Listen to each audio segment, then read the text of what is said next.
and gentlemen, it's time to begin our program. I want to start out with a thank you to the staff and the food service here at Brio. What a marvelous job they've done. Excellent food. The Elliott S. Berkeley Lecture was founded in 1996 and brings an expert in foreign policy and global affairs to the Kansas City area. The lecture was established through the Elliott S. Berkeley Endowment to honor the IRC's founder and his decades of service and to provide a platform for engaging community members in understanding critical global issues. Well, the topic for the 2016 Berkeley Lecture is the role of the military in the 21st century world. Conversations about what should be considered adequate military spending, the effectiveness of unilateral or coalition military action, concerns of national and international security, and the appropriateness of the U.S.'s role as a world policeman. They have all dominated political discourse in recent years. Indeed, the U.S. military has changed.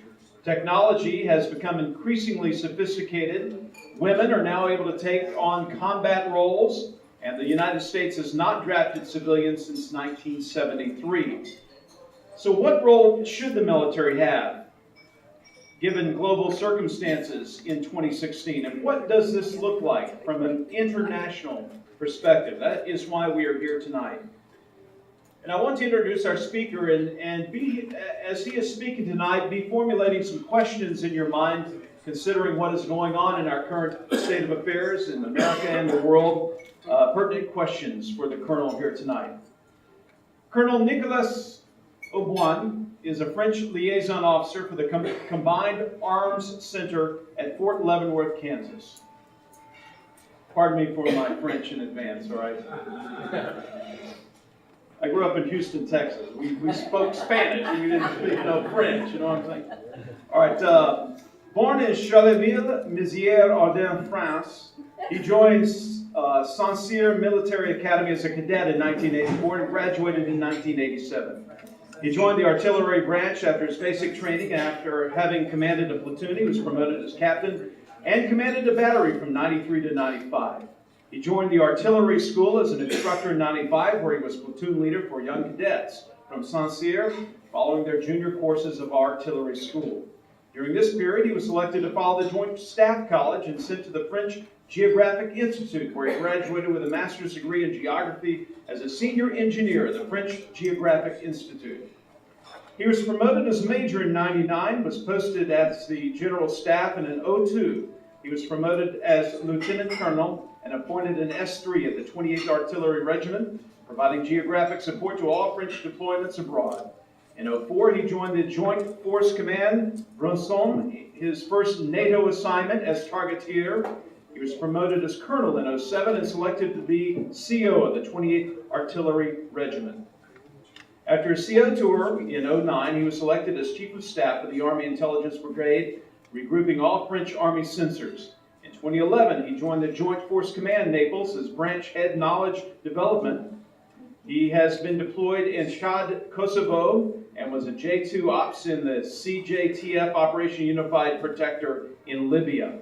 He and his wife, Nelia France, have been married for 28 years and have 8 children, ages 25 to 11. He was awarded the Légion d'Honneur in 04, the French CHOD Award for his role in OUP in 2011, and the Secours Commendation Award in 2014. Would you please welcome Colonel Nicolas Aubion.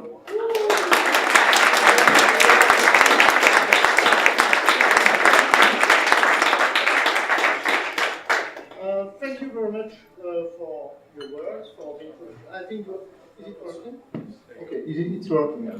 I think the key takeaway of my bio behind the dates etc. mainly that's my 9th year of international experience. 6 years in NATO, 3 years here as a liaison officer. And in this capacity I've been in this multinational role of armed forces on behalf of NATO, and here representing the French Army, which will lead me to deliver you and share with you some thoughts about the role of military. So thanks for giving me this opportunity first.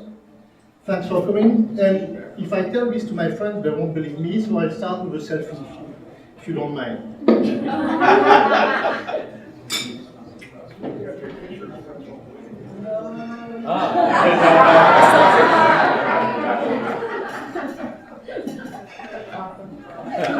Okay, now we can start.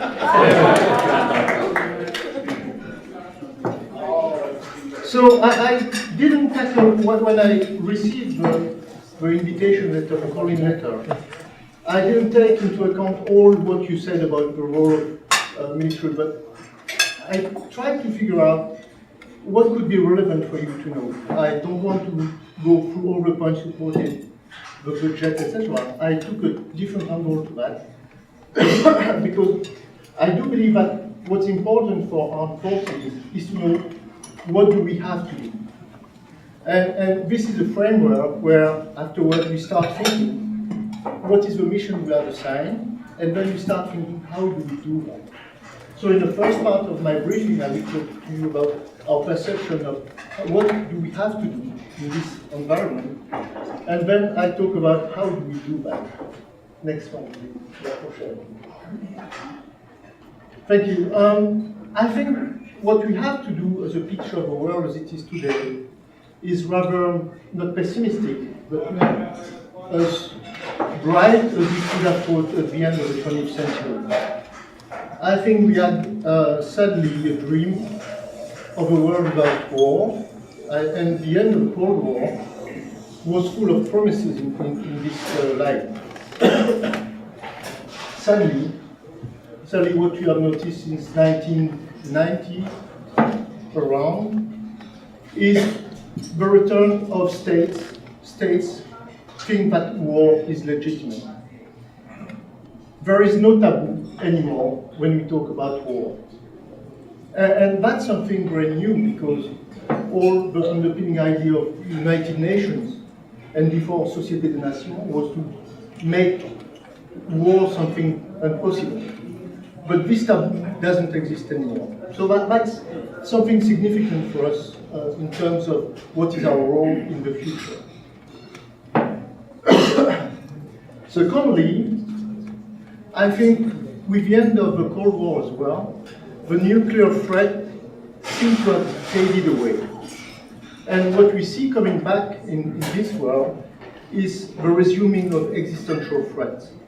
We see proliferation, and I'll talk about that afterwards, but you see weapons of mass destruction, you see long-range missiles, you have North Korea, etc. So this existential threat, even to the US territory, is now actual. And that's something we have to take into account as well. Second, the third point is the proliferation of technologies at all levels.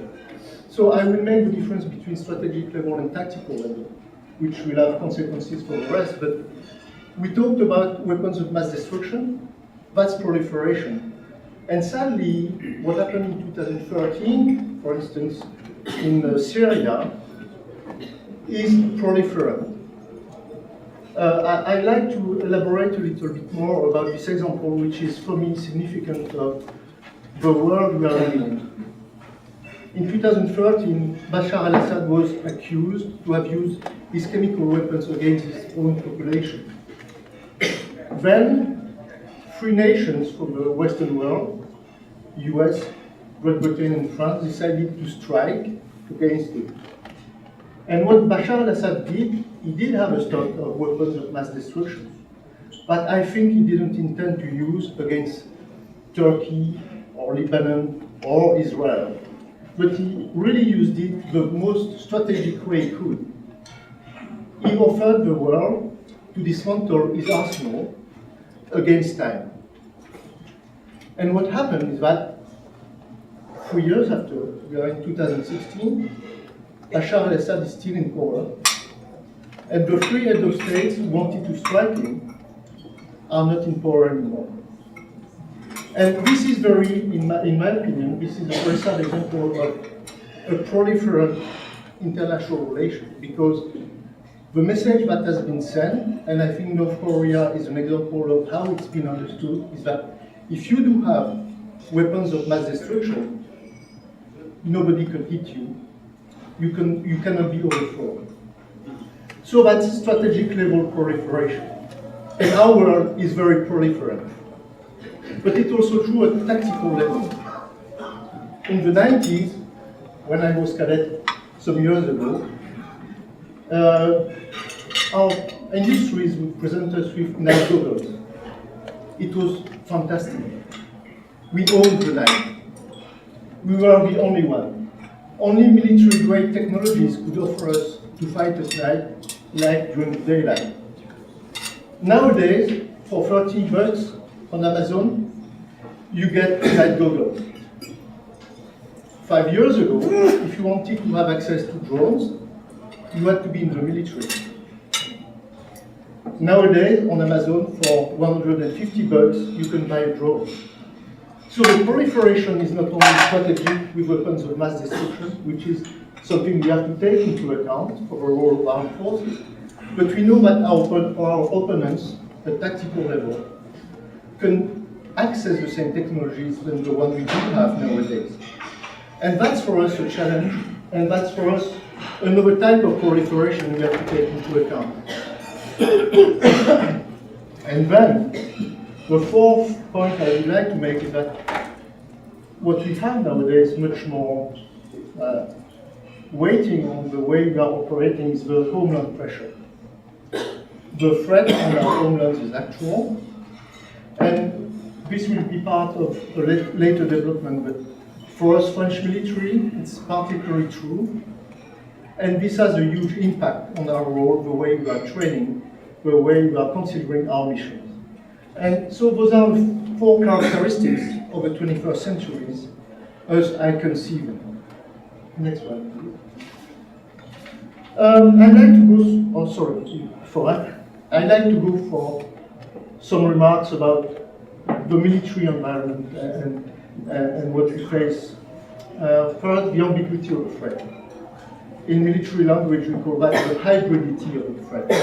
We have threats like the Russians who are able to put pressure on the state, with state means, with divisions, with tanks, with regular artillery, just putting pressure, not engaging this country, whilst sending special forces, using proxies to destabilize the country, and do exactly what we've seen happening in Ukraine, having a huge layout with a credible force ready for an invasion, putting pressure on the state, whilst having destabilizing operations. That's the hybridity of the threat. And this is for us very difficult to face as states and military forces, because we have to be ready to fight against an enemy which is a state actor, whilst addressing guerrilla warfare, with the problem of how do we attribute this attack or that attack to this enemy. So that's something which is to take into account. Secondly, the financial constraint. That's something which is absolutely true, which we could have some release in Europe and maybe in your country in the years to come, but there's a real pressure on the finance we do have. It's important for us, our forces, to understand that we must play the game of our countries, and if we are the cause of a lack of balance in the public finance, then we will be a strategic failure. So we have to navigate in an environment where we do have to making sure that we make the best use of our resources, and we are able to, and I talked about that, but to struggle for this resource. Then, I think that this is really critical for us in our forces nowadays. That's the tension around the idea of time. Usually, for me, the strategic level is where the time scale must be middle to long term. That's really where who masters the time at middle to long term as a real strategic view. Sadly, the politics and the rhythm of elections make that the political idea of time scale is more, the tempo is more the one of re-election and terms, etc., rather than the strategic term. And there we do have an ambiguity, because us military, we like to think tactically, what is the next action? And the strategic level should help us by having a long view when we are working the other way around. we have to have a long view sometimes, making sure that our politician leaders who are in a time scale which is 3 to 4 years don't give us direction, change of direction too often, and so we can have a continuous action. And I'll get back to this time scale afterwards because this has a lot to see with our style of operation. There's something also that is happening those days, and we had some words before the lunch review regarding the UN, that's the questioning of international bodies. I think the era of the 90s, the end of the 20th century, was an era where lots of confidence and trust was put into the international bodies. And I think they are all questioned nowadays. The efficiency of UN, the efficiency of EU, you see Brexit, etc. So all those international bodies are subject to questions nowadays, which is for us as well something we have to take into account because it's really characteristics of this period. And then the fuzziness between the limits of law enforcement and military. And that's something which is, I would say, a side effect of terrorism. If it was calculated from them, I'm not sure. But I think that there's an ambiguity there for us military. We are not law enforcement. That's not our training, that's not our aim. We are trained to make the difference on the ground. We are trained to use our weapons. And we are certainly not trained to use our techniques against our citizens. And what I notice, what is really amazing, is how much the war vocabulary has entered the society nowadays. When you listen to the police reports, when you see how the SWAT teams are equipped, when you listen, even the commercial, if you want to sell a pickup nowadays, you've got to use a military vocabulary and military ideas. And we have a real militarization of the societies to include the law enforcement, which is for me a huge danger. And I'll get back to that for us, armed forces. And for us, the characteristic of the era is that we have to fight for our resources, but also to keep our identity. We don't want to be misused. We don't want to be the last resort used every time something goes very bad. We do have first responders for law enforcement, and we should let the law enforcement be law enforcement, and the militaries be the militaries. And that's something which is key in this. And if there's confusion there, it is an existential threat to armed forces. Struggle for resources. I don't know if you've been following those past 2 years, what happened between the US Army and the US Air Force around the F-35. And when I'm talking about the struggle for resources, this is really what is really amazing. US Air Force couldn't continue serving the A-10, which is the main tool of air-ground support, pretending that F-35 would do the job. F-35 is very expensive, but it's not proven yet that it's as effective as the A-10 for supporting the army. And you've seen two services here in the US fighting for scarce resources, and even Chuck Norris had to step up and talk and say, maybe you recall that. It's been a public debate. Should the US Air Force keep the A-10 in this era of scarce resources? And that's where, for us armed services, we are like to struggle among us to have access to resources. The resource also, as the crisis of vocation, that's the human resources. That's also something that has to be taken into account. Most of our countries don't have national service anymore. We have all volunteer force. And this only works on the covenant that the nation will provide us the sufficient number of soldiers, sufficiently fit and adapted to what we will ask them to continue serving. And there's a huge pressure nowadays on all widely armed forces, but also security services. We are all competing with first responders, firemen, policemen, on the same portion of the population who are willing to serve and who are physically able willing to serve as well. So there's also for us a strategic challenge there to making sure that the all-volunteer force can be served by sufficient soldiers. Part of that as well is, for us, armed forces, we want to be the image of our society. We are not coming from another planet. Armed forces are the image of the society. That's why it is so important to have people from all regions, all colors of skins, and all gender. And this debate about should female serve, etc., is, I think, important in the term that the army must be feeling like being the image of their society, and not the club of the happy ones who do have the might of the armed forces. And that's very important. Next one, please. So for us, in France, this is how we've been thinking the past 25 years. Before that, we had the Cold War.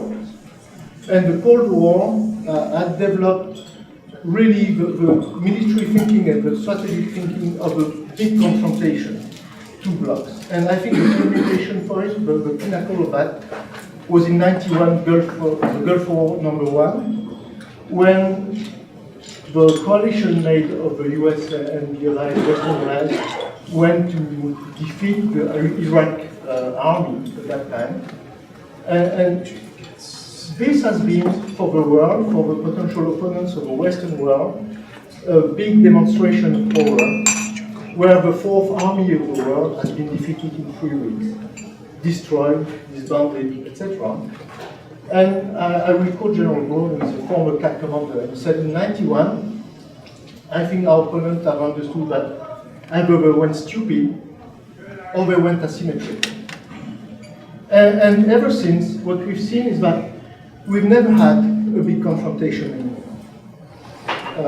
I think our opponents are really, they went back to their homework, they watched how we did war during the Gulf War, and they said, okay, they have developed doctrines, they have developed equipment that make us unable to defeat them in a direct confrontation. So we started all a series of indirect wars, limited wars with proxies, etc. With the very first cycle being the one of humanitarian intervention, Balkans, Somalia, etc., with limits. And this period is over now. I think we don't want to do that anymore. Us, military forces, we don't want to do that anymore. Then we started limited operations like us in Mali, like the one in Iraq, like the one in Afghanistan, with limited goals, etc. And then we are currently fighting a kind of an enemy which is very rare.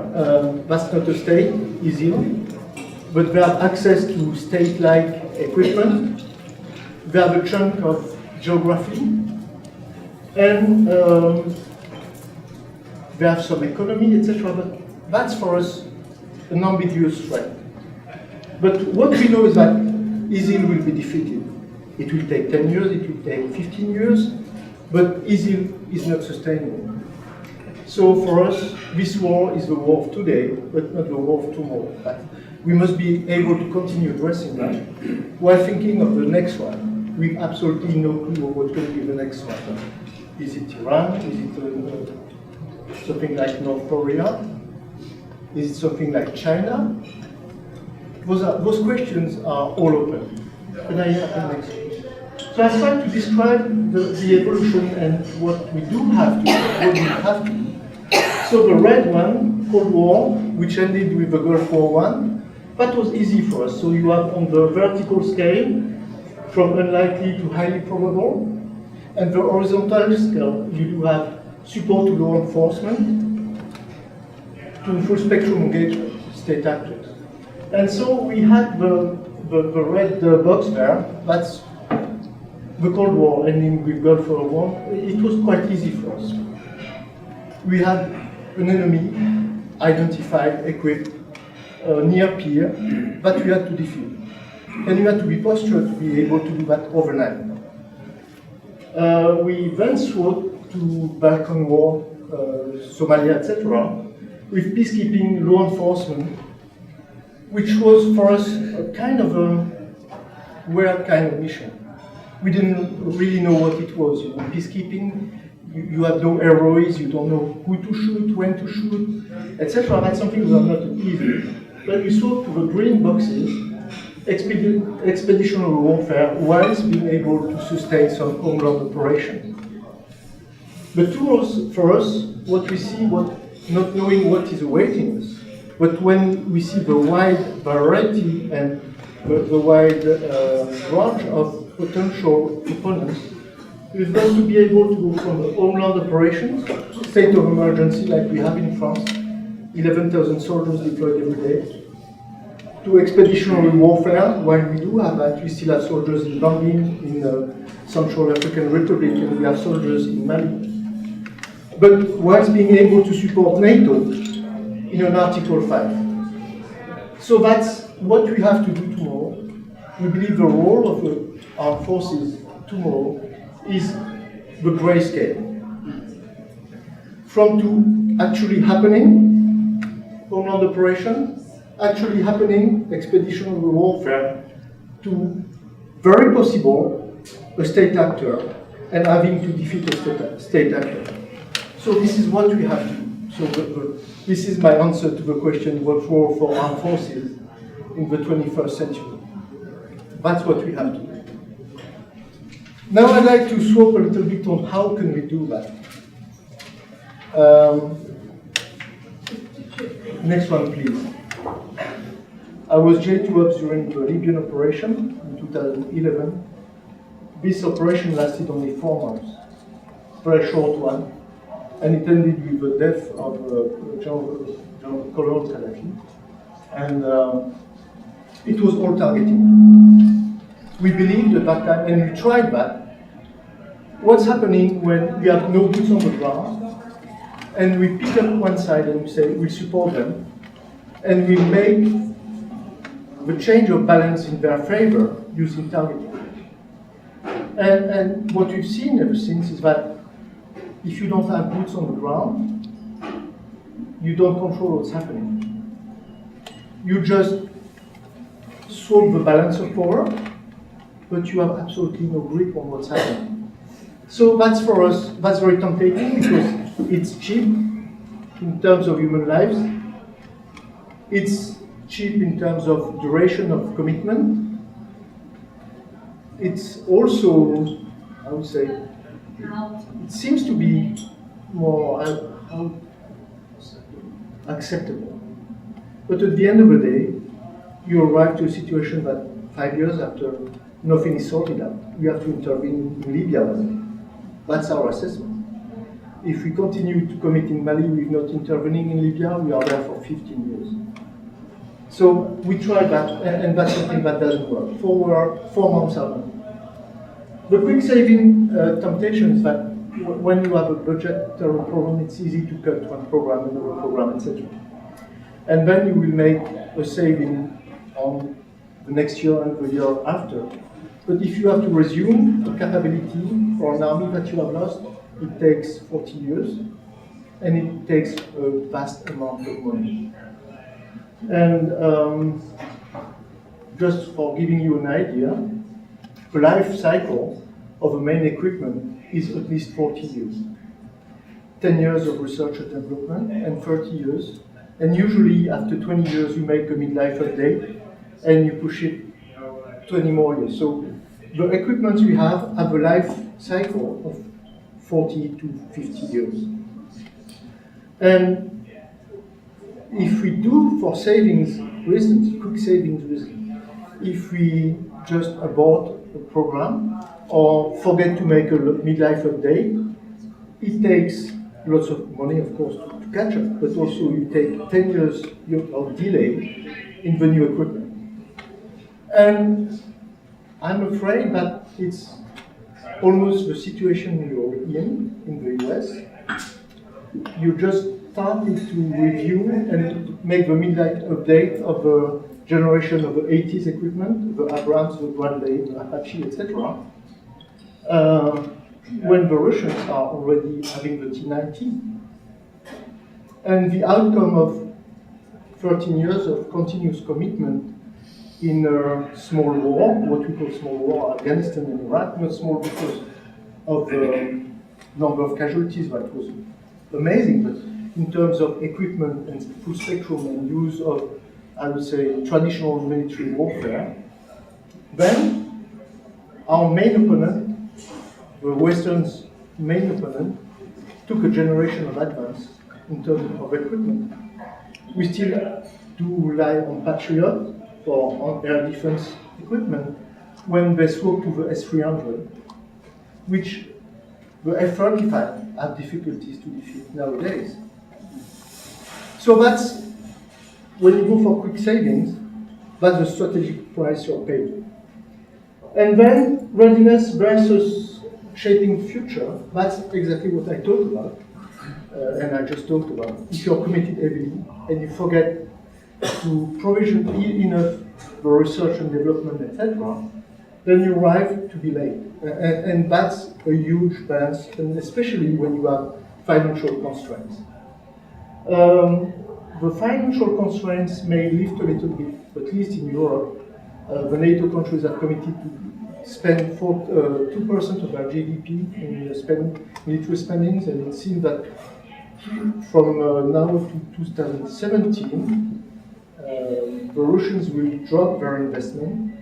The NATO will continue investing, so we might catch up very soon there. But that's the data. For me, that's the tyranny of time. For bad time reasons, we've been pushed to be late in other aspects. So next one, please. I'd like to focus now on how we intend to do that, and I talk about land forces especially, not because I'm an army officer, but for a very, very understandable reason is that just like the all targeting temptation is for me a bad idea, we must not forget that land is key to warfare. If a Navy officer, my position here will tell you, well, 90% of the world trade is made by sea lines of communication. Okay. 100% of human beings are living on land. And war is a human endeavor. War is all about humans. And it's created and sorted out where people are living. And you have to control maritime lines of communication. You have to control the skies, but you can't win a war from the sky or from the sea. You have to live among people. You have to be with them and understand them. That's the human terrain.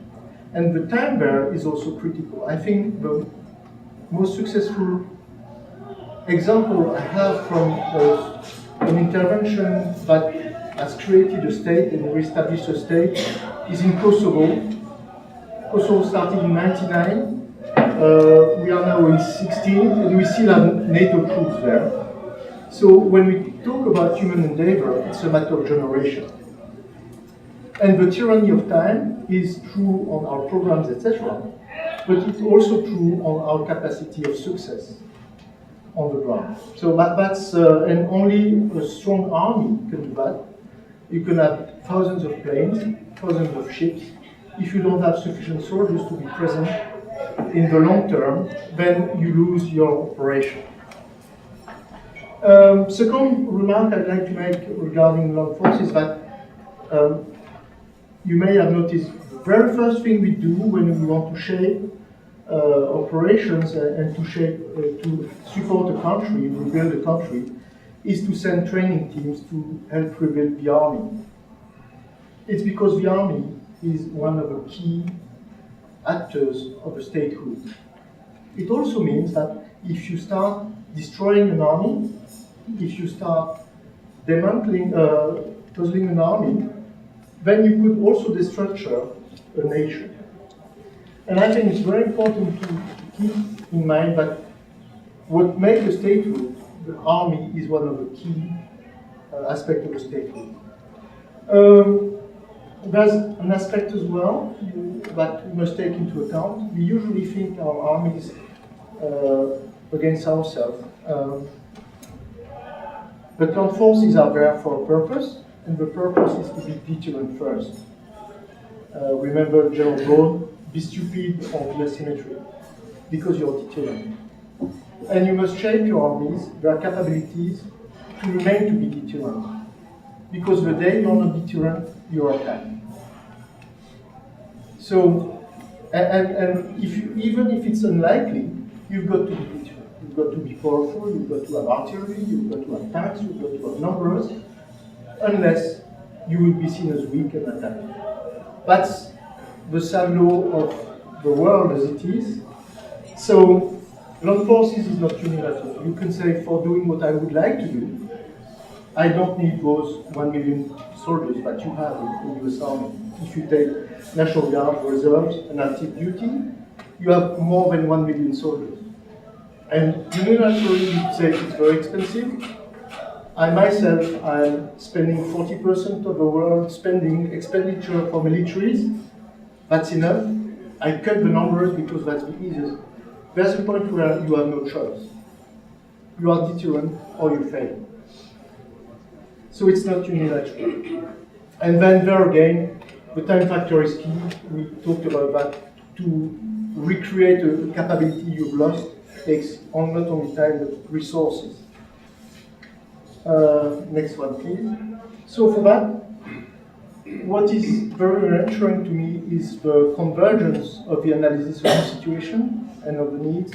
We constantly talk among armies, liaison officers like me or like my colleagues who are with me tonight. We spend our days making sure that the communication between our respective armies and the US Army is established so well that we have a community of not solutions, but assessment of the situation. And that's very reassuring that we never work in isolation there. We understand what the others think, etc. We might not be 100% online for everything, but the global picture is the same for all of us. But unsurprisingly, we have some variety in our answers. And this for several reasons. First, I'd like to talk about the convergence. Next one, please. So, we all believe the Western world armies, we all understand that the control of the land is key. And we all face the same debate in our countries, the temptation for quick gains by targeting use of special forces and cut numbers in armed forces, and especially in the army. When we all sense that if we lose this capability to keep and hold the ground in the long term, if we lose that, we can't make Libya everywhere all the time because we failed in Libya. We gained the campaign, but we failed the war. So our fear is that we fail, we make quick gains, we gain campaigns, and we lose all our wars. Hybridity of the threat, we all agree on that. Adaptability of the threat also. The continuum of the threat also, I think we all understand that the enemies you are facing, being easy, being in South Street for us, have a ramification back in our homeland. And we don't defeat terrorism only abroad. We won't defeat terrorism only homeland, but it's a combination of expeditionary warfare and homeland operation that can defeat the terrorism. And that's not only a military problem, and that's the key message we want to address now, is that military are not the sole responsible for the defeating of the terrorism. That's global, not in terms of everywhere in the world. That's global because it's economical, it's society, it's how you integrate our migrants, etc., etc. That's a global answer. We, military, we believe that we are just a bandage, and French military, and especially in homeland operation, we are good to stop the hemorrhage, but then the surgeons have come have to come and make things happen later on. Just putting a bandage is not sufficient. So that's for us very important. And then financial pressure, we all live it. That's a matter of fact. But I think, we can regret it, but I think at some point it's very important. And it's very healthy to have this financial pressure, because it forces us to prioritize, think, and understand what is really critical, what is the absolute priority, and stop thinking that because we are important, we just have to ask and the resources will be there. Making choices, making priorities is healthy. And I think a healthy financial pressure is very good for us, because we could have the tendency to think that because we are so important, everything should fall into our basket like this. That's good that we have to prove our nation that we need it. So that's the next one, please. But we do have diverse answers for some legal issues. My German colleague couldn't be here tonight, but their constitution doesn't allow them to go for a broad operation unless they pass a law. So it will take them 6 months maybe for political negotiations before being able to go abroad and make an intervention. When for us in France, our political system makes that the president decides to send us overnight, we go, and there's a discussion in the Congress in the 4 months following the commitment with no decisional power, just for informing them. So we have different laws. If you take the case of Japan, for instance, we have a Japanese liaison officer that is back in his homeland for some meetings this week, so he couldn't come either. But they just changed their constitution. They were defense forces, and under the pressure of Northern Korea and China, they changed their constitution to be authorized to go abroad and have expeditionary warfare capabilities.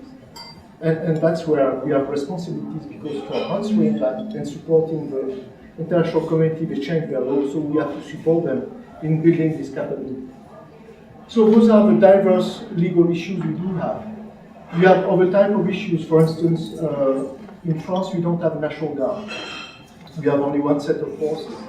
So when we talk about homeland operations, the same soldier will be deployed one day in Mali, one day in Paris, then in Lebanon, then back in Paris, etc. So that's a different tempo, a different outlook on how do we train our soldiers. When you do have your active duty army, which is 450,000, are mainly focused on decisive action abroad, expeditionary warfare, when they are not authorized by law, apart from very specific cases, to intervene where the National Guard are intervening.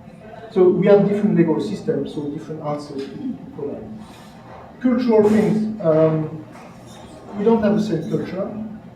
Some allies in Europe have a culture, and by history as well. If I think of Poland, for instance, or Baltic state, for them, if you ask them what is the immediate danger to you, it would be Russia for sure.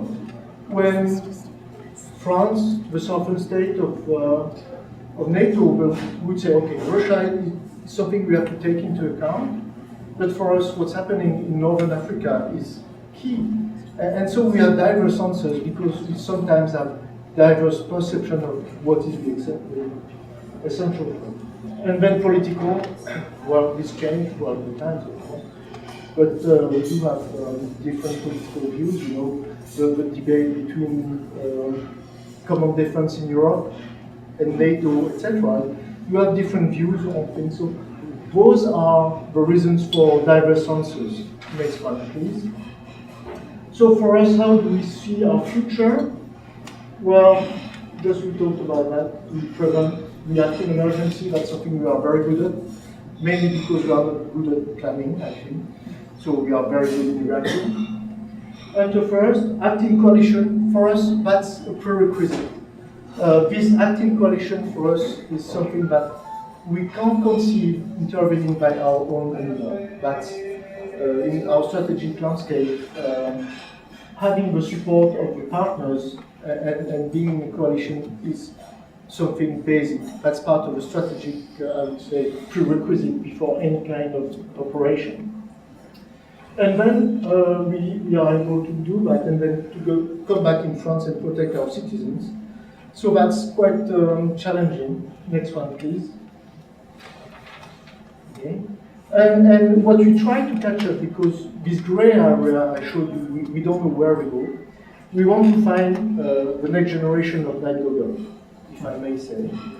Meaning that we are trying to analyze what are the game changers, bearing in mind that near-peer competitors or even non-state groups have now access to technology out of the shelf, night goggles, UAVs, cryptography, signal assets that you can buy. And they are very adaptable because you have to go for equipment with a life cycle of 50 years. They are going to the tempo of Amazon, I think, so our products. So we have to try to find out what will make the difference tomorrow. So we try to get the upper hand in the next wars. And so we came with collaborative combat. Robotics is somewhere where we think we can make a difference in the future. The augmented combatant, we think about how to help our soldiers to process more information with more accuracy. So it would be artificial intelligence. It would be also more protection. It would be you name it, all what could augment the capabilities of the individual soldier.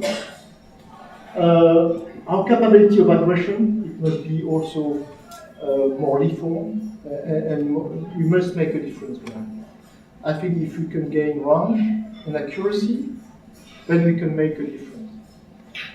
Survivability, of course, and energy. Energy becomes to be a challenge also because all the tools you are taking to ground, they need energy, and we need to making sure that we can sustain the combat throughout the time. Next one, bearing in mind that I talked about the identity of armed forces. For us, we don't want to be tailored for homeland operations. This is where we must make the difference. That's our identity. That's airland combat. That's where we can be. That's where we have to make the difference. Being against Russia tomorrow, being against jihadists, being in Libya, that's where we must make the difference. If we can make that, I'm pretty sure our soldiers will be adaptable to be able to protect our civilians overall. So that's our focus. Next one, please. Well, and the risks for us, unbalance between homeland and expeditionary warfare. That's something for us which is the key. If we are totally consumed by the homeland operation and we are unable to win the next war, we will have failed. Because you can have a police, homeland, nobody else but the army can make the difference abroad or in an expedition. So that's where we must keep an eye and making sure that the temptation of quick gain by deploying more soldiers in the street to secure the situation doesn't impede us to win the next war. And that's existential risk for us. The technological rupture, we must be able to get the next generation of night goggles. And then, for us, if the country is unable to provide us the number of soldiers we need, we will have failed. Those are the three strategic risks for us. So I'm done with what I wanted to share with you tonight, and I'd like to take any questions should you have any.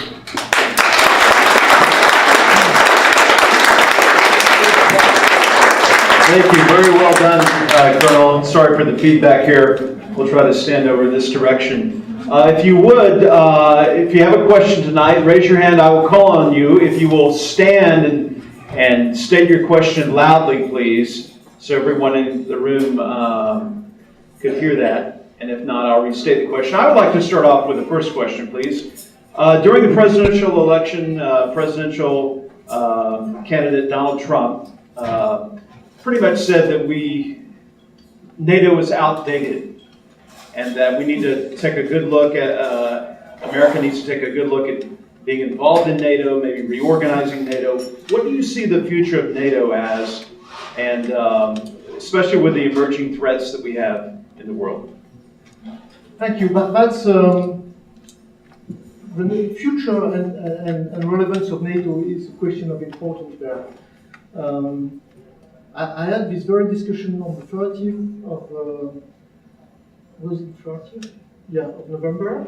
We were in Washington, D.C. with my wife, and we had a cocktail with General Miley, the CSA, and I asked him a similar question. I asked him, you, as the CSA of the US Army, do you believe that NATO is irrelevant? And do you think NATO is irrelevant? And he told me, well, I'm sure not. And he said, I'm sure not. We might have problems inside NATO, which is true. We have tensions, we have different temptations, we have an investment problem, etc. However, that's the only multinational organization that has been able to stabilize a situation like in Europe for the last 50 years. And if you think about NATO, the main strength of NATO is that this international body has been able to survive multiple internal crises. I will start with General de Gaulle deciding to get out of a military structure and asking kindly his allies to leave French territory in '65 and giving them 1 year to leave. That was a major crisis in NATO, and NATO survived it. You had afterwards the tension between Turkey and Greece, and despite that, NATO continued working, dealing internally with some tension, etc. And nowadays, NATO might have had a growing crisis because it's expanding to the east very, very quick. We've maybe seen from outside the feeling that NATO have different aims, different regions of NATO have different aims. At the end of the day, it appears that the solidarity among NATO allies is maintained. The main risk nowadays might be coming from Turkey, where more than the tension between the eastern countries of NATO and west and southern countries of NATO. And I think the trajectory of Turkey, where are they going, might be the main existential threat to NATO, more than Russia. Russia is an external threat. It's easy to address an external threat. What is more threatening for me for the cohesion of NATO is if ever the Turkey takes a turn that makes them pull out of NATO, then it will be much more deadly than having spoken NATO. Because that's what's happening. And NATO is designed to be poked by Russia. NATO is designed to answer and to address this kind of threat. So it might be a crisis, but it's not a threat. That's actual, that's what NATO is designed for. What NATO is been trying to avoid to any price for the past 50 years is that there's a breakdown of the solidarity inside NATO. And the danger is more of this nature rather than the nature of Russia. Thank you. Next question, please. Yes, please stand and state your question. I'd be curious to hear your thoughts on the conflict between nuclear powers in the 21st century. On the basis of, we look at the 20th century and we look at the proxy wars that were fought through the Cold War and how this dissipated after the Cold War was over, but we see a resurgence with Georgia, Donetsk, Ukraine, Crimea. We see this playing out in Syria now, more of a proxy war. Is there an anticipation outside of nuclear destruction of the world of more proxy wars, more conflict between nuclear powers? What does that look like from what you research or what you look at? Thank you. Yeah, well, I will elaborate a little more deeper than what I said. There's a resurgence of the wars in our world, and the war is not taboo. The war is not a taboo anymore.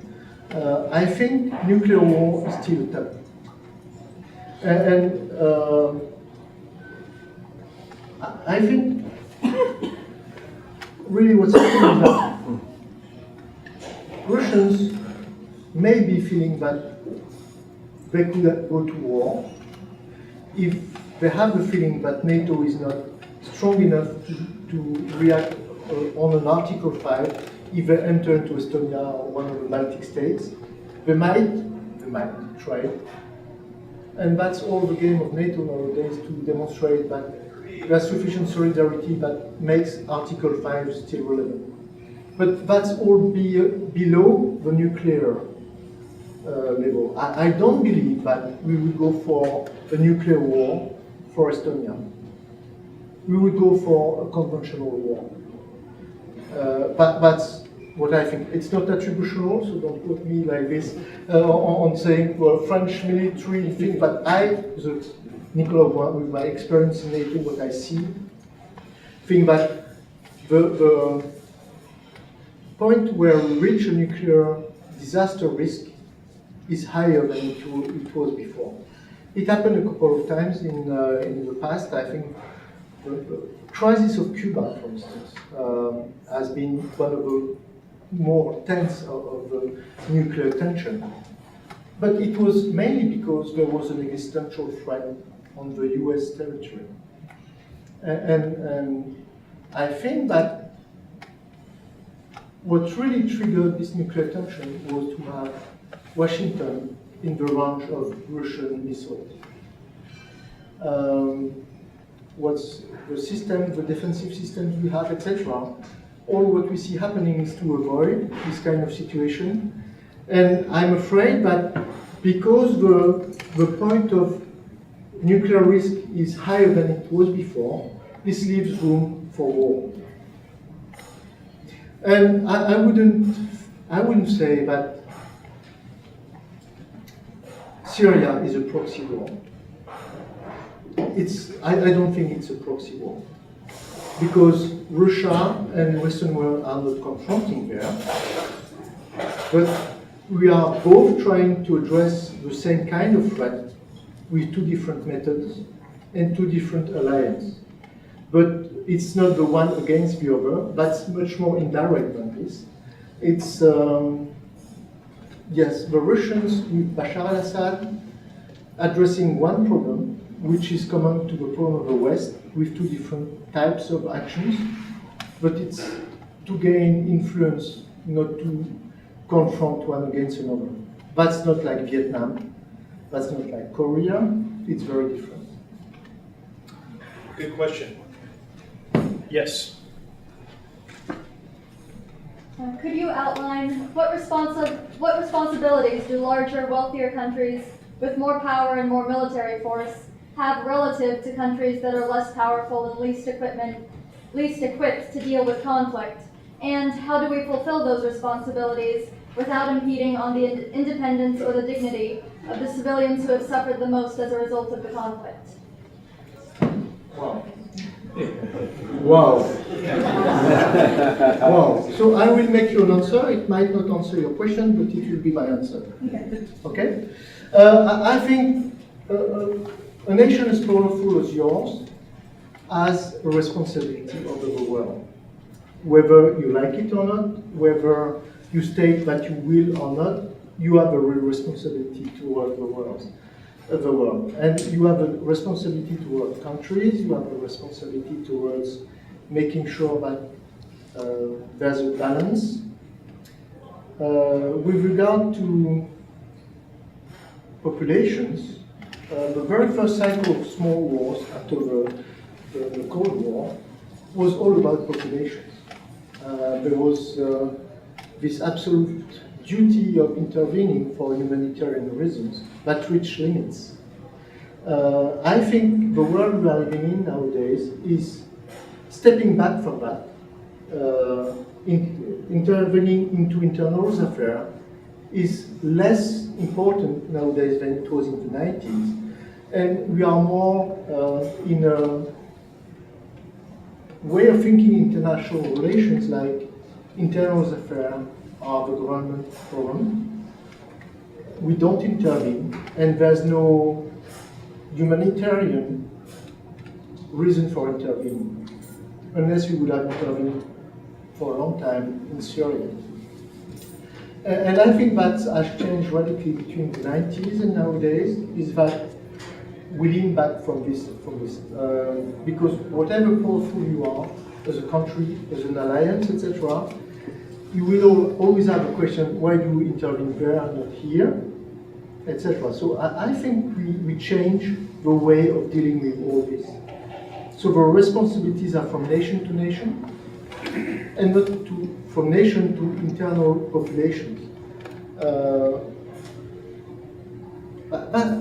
That's a real change, and this is why I think war is not taboo anymore, because state to state you think of war, but when you have population and you say, I go above the government to help the population, that's something very different to say, me as a country, I'm dealing with another country, where that's a dialogue where war becomes to be acceptable.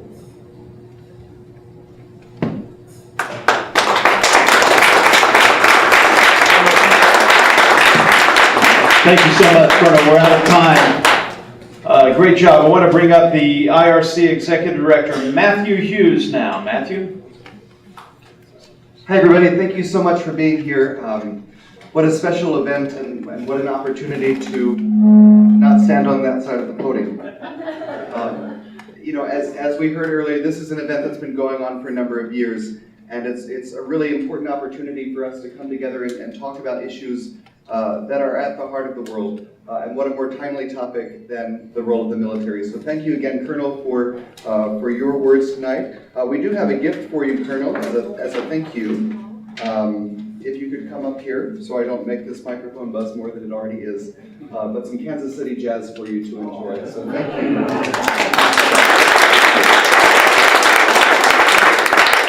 And also a special thanks to Mark Alford, our MC for the evening. Mark, we have something for you as well. Thank you very much. So thank you so much. And just a couple other quick thank yous. We have some special guests here with us, the honorary consuls of France and Czechia. I'm told I can use that name now, and Croatia. So thank you all for being here. We also have other liaison officers with us, so thank you all for your presence here tonight. And thank you to the Truman Center for Governmental Affairs at UMKC, who will be making this available on film. Well, I guess we don't use film anymore, but a digital recording will be available on the IRC website.